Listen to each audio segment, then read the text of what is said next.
संगमनेरमध्ये शिवसेनेत मोठे प्रवेश, लवकरच एजंटगिरी आणि फसवणुकीवर खताळ यांचा इशारा, दोषींवर कठोर कारवाई ठरलेली संगमनेर प्रतिनिधी. राज्यातील विधानसभा निवडणुकीत महायुतीला मिळालेल्या यशानंतर विकासकामांना खऱ्या अर्थाने वेग आला आहे.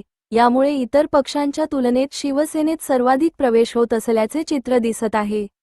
शिवसेनेचे मुख्य नेते एकनाथ शिंदे आणि खासदार श्रीकांत शिंदे यांच्या नेतृत्वाखाली अनेक जण पक्षात दाखल होत असून संगमनेरमध्येही लवकरच मोठ्या प्रमाणात इनकमिंग होणार आहे. काही प्रमुख नेत्यांचे प्रवेश हे एकनाथ शिंदे यांच्या उपस्थितीत होणार असल्याची माहिती आमदार अमोल खताळ यांनी माध्यमांशी बोलताना दिली.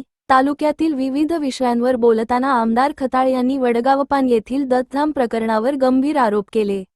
दत्तधाम सरकार जनतेची आर्थिक फसवणूक करून त्यांना वेठीस धरत असल्याचा धक्कादायक प्रकार समोर आला आहे.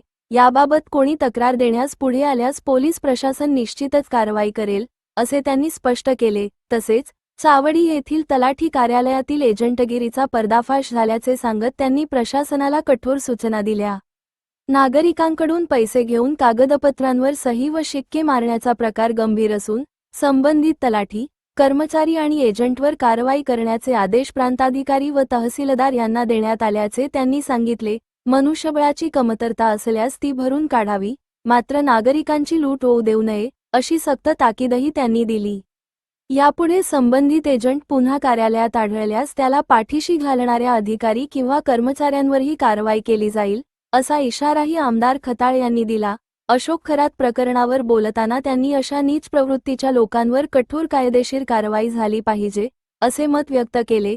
समाजात अशा कृत्यांना कोणताही थारा दिला जाऊ नये, असेही त्यांनी ठामपणे सांगितले. जनतेच्या हक्कांसाठी ठाम भूमिका.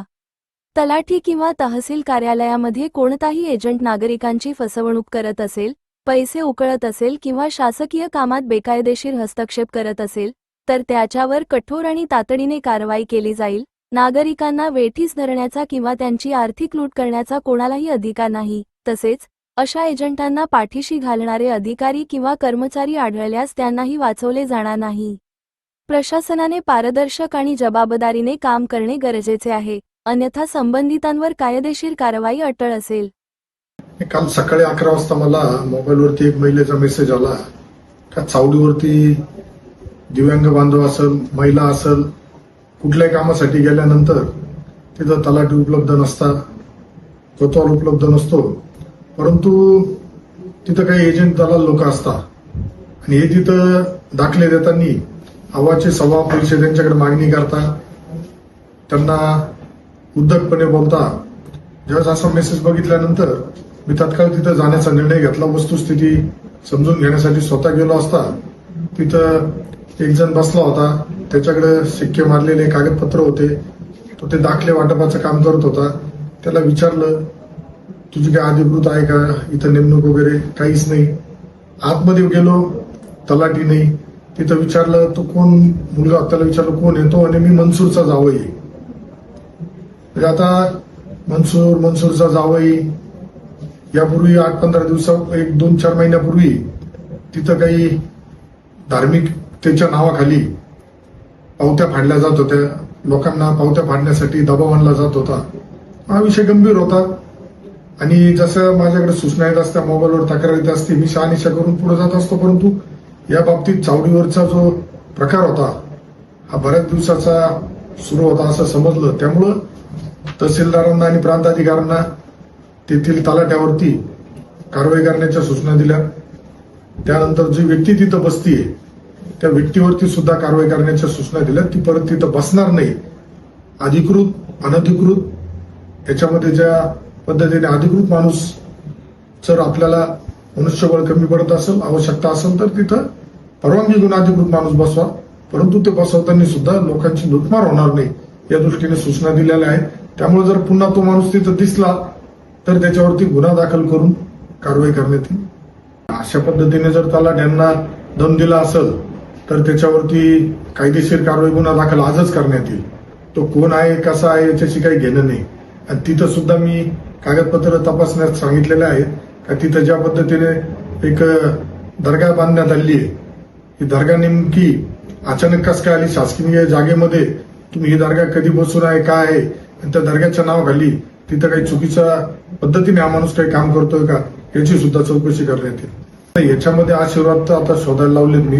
ज्या त्या वेळेच्या स्थानिक तलाठ्यांनी ही परिस्थिती बोकळावलेली होती असं याला म्हणता येईल. परंतु यापुढं तिथं अजिबात कुठल्याही पद्धतीने त्या व्यक्तीला थारा दिला जाणार नाही. जो अधिकारी कर्मचारी त्याला थारा देईल त्याच्यावरती कठोर कारवाई करण्यात येईल या सूचना मी स्वतः दिलेल्या आहेत.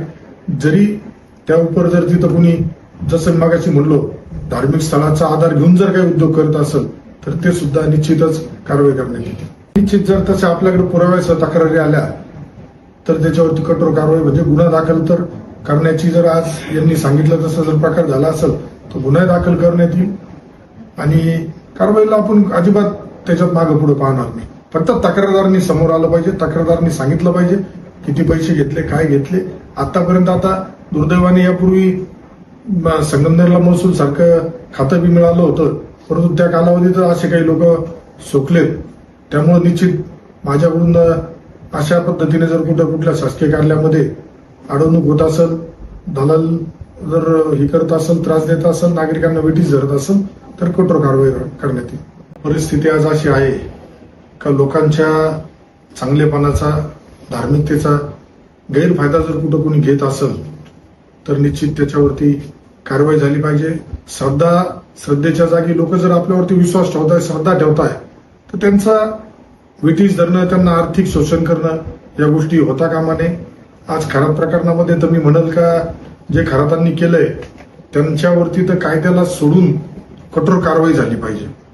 कारण अशा नीच प्रवृत्तीचे लोक जे म्हणू यांना या पृथ्वी तलावर राहण्याचा अधिकार नाही. आज खरात प्रकरण म्हणा किंवा अजून खरात सारखे जे काही प्रकरण असतील, परंतु हे लोक वागता. आता कधी कधी कार्यकर्त्यांचा आग्रह असतो, नेत्यांना म्हणा, सामाजिक ज्याला त्याला या सोशल मीडियाच्या माध्यमातून आता बरीचशी मार्केटिंग केल्या जाते.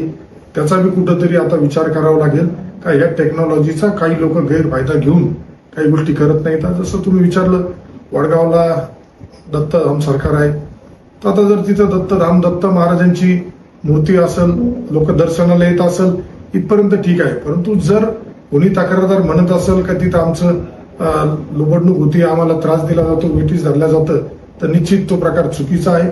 तक्रारदार पुढे आल्यास निश्चित त्याची शहानिशा करून पोलीस प्रशासन त्यांच्यावरती कारवाई करते.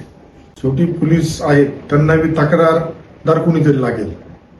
तक्रारदारांनी जर पुराव्यानिशी तक्रार दिली तर निश्चित करतील. आणि तुम्ही जर सांगताय त्याच्यात सत्यता असेल, पोलीस जवानाला त्यांच्याबरोबर असेल तर डीवायएसपींना मी सूचना करतो की जे कोण ते गेले होते त्यांची चौकशी करा.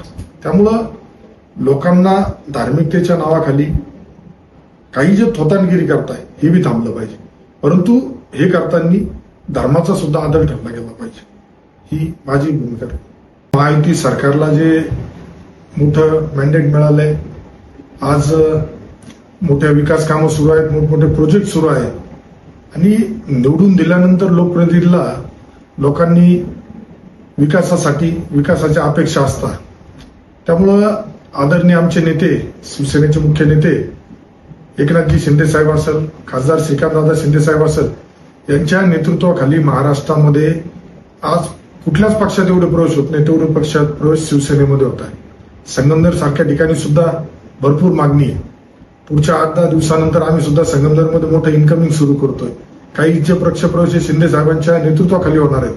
त्यामुळे जर कुणी खासदार दुसऱ्या पक्षाचे आमच्या पक्षात येत असेल तर आम्ही निश्चित त्यांचं स्वागत करू आणि त्यांना सुद्धा मोठ्या मनाने सगळे स्वीकारतील.